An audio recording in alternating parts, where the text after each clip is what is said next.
चलो अब हम देखते हैं यहाँ 7.2 पूरा दिख रहा है उसमें। चलो 7.2 आज शुरू करना है अभी, ठीक है। 7.2 में पहला चीज हमें क्या जानना है, विभाजन सूत्र। विभाजन सूत्र। और दूसरी चीज हमें क्या जानना है, मध्य बिंदु। मध्य बिंदु निकालते कैसे हैं, इन दोनों चीजों को हमें पहले समझना है, ठीक है। पहली चीज में हम चलते हैं विभाजन सूत्र में, फिर मध्य बिंदु भी निकाल देंगे, ठीक है। विभाजन सूत्र कैसे निकालते हैं, आराम से देखना, बोर्ड में सब समझ में आ जाएगा, ठीक है। मान लो हमने यहाँ पे दो बिंदु ले लिए और उनको हम क्या किए, मिला दिए, नाम दे दिए P और Q, ठीक है। हमने दो बिंदु लिया P और Q और उनको हम मिला दिए। इसका एक हमने मध्य बिंदु ले लिया जिसका नाम हमने R रख दिया, ठीक है।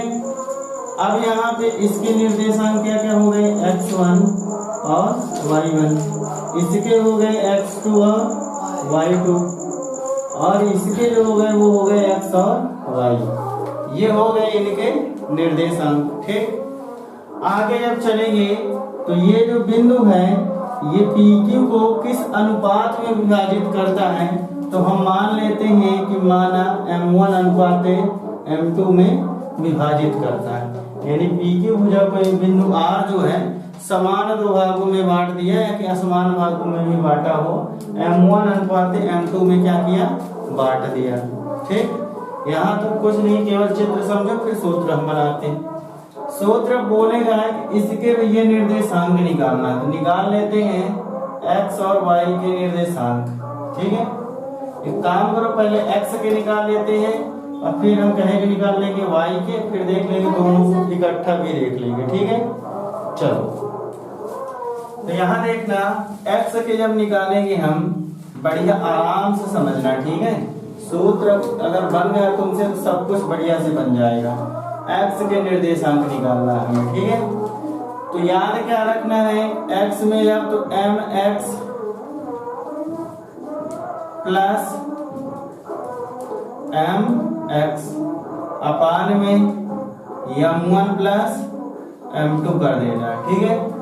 क्या याद रखना है, mx और m1 और m2, इनको दोनों को हमने क्या किया, जोड़ दिया। यहाँ तक कोई दिक्कत, चलो आगे।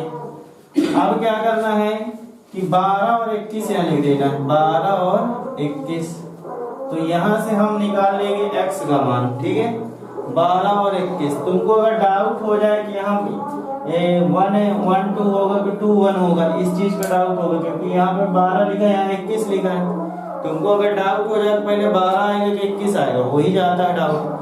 तो क्या याद रखना कि 12 जो आता है गिनती में पहले आता है, गिनती पहले 12 आता है, फिर 21 आता है। तो पहले तुमको 12 लिखना, फिर 21 लिखना है। Doubt clear. अब ऐसे ही y का मान निकाल लो, तो देखो यहाँ x का निकाले तो mx लिखे थे, y का निकालेंगे तो my प्लस my लिखेंगे, अपान में वही m1 प्लस m2 लिखेंगे। कोई दिक्कत। अब क्या करो, इसमें भी 12 21 कर दो,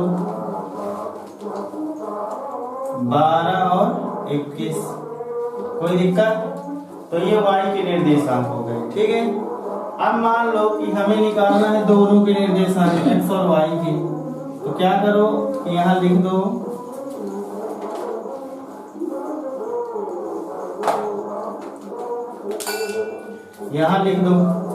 x और y के निर्देशांक निकालना है, ठीक है।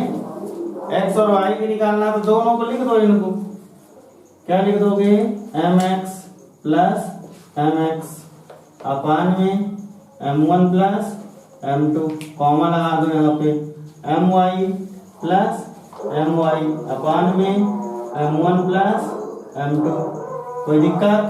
अब वही लिख दो 12 21, 12 21, 12 21। तो ये तुम्हारा बन गया क्या, विभाजन सूत्र बन गया। क्या बन गया, विभाजन सूत्र। समझ में आया। अगर x वश का निकालना हो तो ये वाला सूत्र रख के निकाल लेंगे, अगर y वश का निकालना हो तो ये वाला सूत्र रख देंगे। दोनों का निकालना है ऐसे भी रख के कर सकते हैं, ठीक है। प्रश्न लगाएंगे तो सब समझ में आए, ठीक। दूसरा एक फार्मूला भी हम क्या बताएं कि मध्य बिंदु निकालने के लिए, क्या निकालने के लिए, मध्य बिंदु। मध्य बिंदु निकालने का सूत्र क्या होता है, इसका सूत्र होता है x1 + x2 कर दो अपान में 2 कर दो, मतलब x1 और x2 को जोड़ के 2 का भाग कर दो, या कि y1 + y2 अपान में क्या कर दो, 2 कर दो। मध्य बिंदु निकालने का यही ना मतलब होता है, मध्य बिंदु है यानी कि 2 का भाग कर दो, या इस पार्ट का इस पार्ट को जोड़ दो। समझ में आया? तो ये तुम्हारे मेन 2 फार्मूले जो 7.2 में काम आने हैं। समझ में आया? इनको बढ़िया से कॉपी करो।